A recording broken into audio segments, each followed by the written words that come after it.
il pilota dell'Alfa Romeo tedesca, che sarà brillante secondo. Giunti con la GTA, deve difendere il suo ha già strabiliato tutti al suo debutto italiano nella categoria. Ripongono la loro fiducia nella GTA. Il triestino al via, le GTA dell'Aus Delta balzano al comando.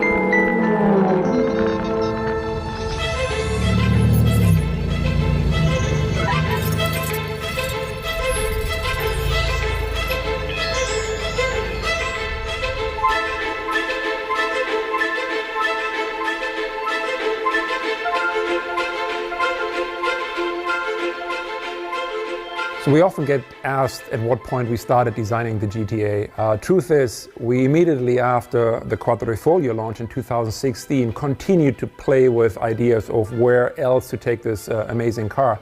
So it was actually over the course of many, many years that we started sketching on a more extreme version of the Giulia. And for the 110th anniversary, it seemed to be the right time to actually show this creation.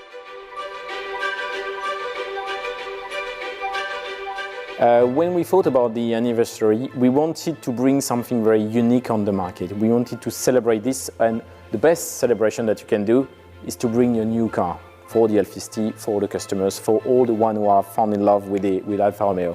So we tried to create a link between the current range that we have with the Giulia and the Stelvio and the history that we had. So really this car, more than the celebration of the anniversary, is a gift. It's a gift for 500 customers, it's a gift for 500 people who love Alfa Romeo.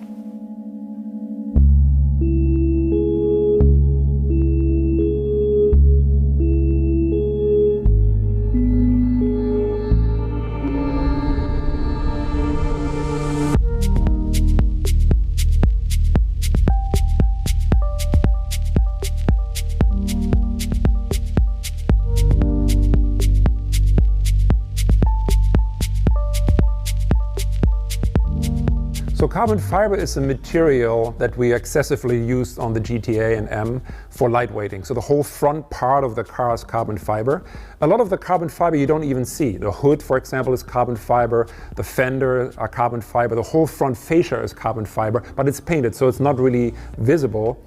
But then there's a lot of exposed parts of carbon fiber, the aero pieces. We also have the wheel arch extension in the back, the rear wing. Those are exposed carbon fiber pieces. We actually like very much working with carbon fiber. It's a material that can almost do anything. But the two differences you need to understand when working with carbon fiber, and you really have to pay attention to in the design phases, what will become aesthetic and therefore will be shown, and what is non-aesthetic.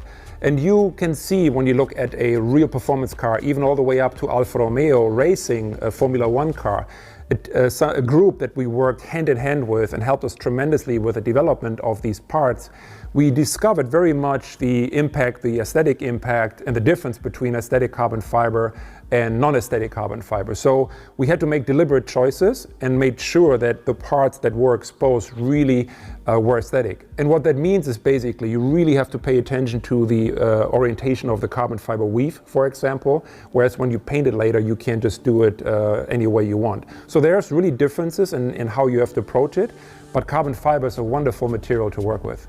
So when we designed the Giulia GTA, when we had it in the studio, you can imagine that our walls were filled with reference images of the original GTA.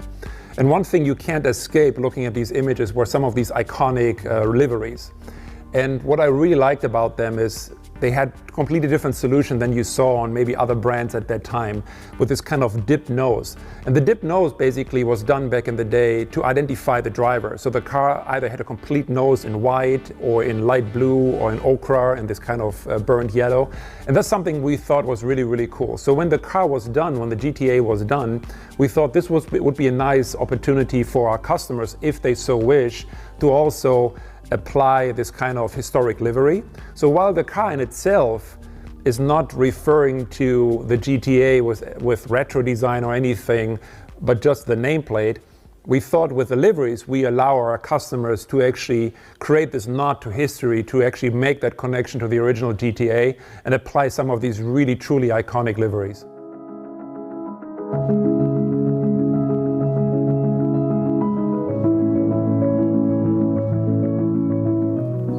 I'm Fabio Migliavacca. I'm the head of product marketing for Alfa Romeo in the EMEA market. We decided to achieve 540 horsepower because it was enough to our target. It was a power to weight ratio, and so reducing the weight, we had the possibility to reach the performance that we wanted without adding too much power. Also because the idea was to keep the rear wheel drive. On the GTA M we have a specific aerodynamic package. We have a front splitter that is like on the Quadrifoglio and like on the GTA, an electric actuated splitter, so it could go down over a certain speed, but you can also adjust it in what we call the X direction, so in the front of the car manually, to increase the area and the downforce on the front of the car. In the same way, on the back of the car we have this huge rear wing that is adjustable, so the central part could be inclinated in a different position, adjustable manually from the customer, and we will give some guideline to the customer depending from the circuit where the customer will drive for a track day or something like that, giving the aero setup that is the ideal one for that circuit. We worked on the weight reduction on the GTA M and the GTA, working from every single particular of the car.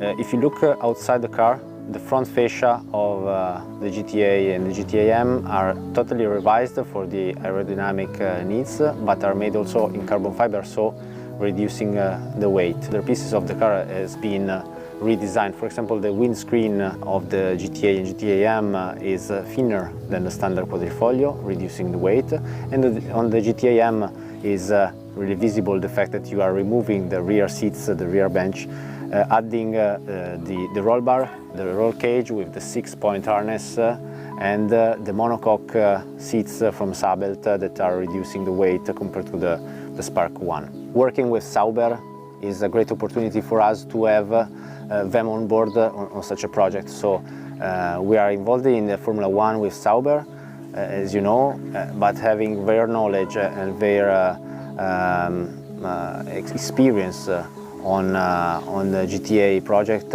is an added value. So we worked with them also in in-wheel wind tunnel to adjust the aerodynamics on both GTA and GTA M to achieve a better downforce on both cars.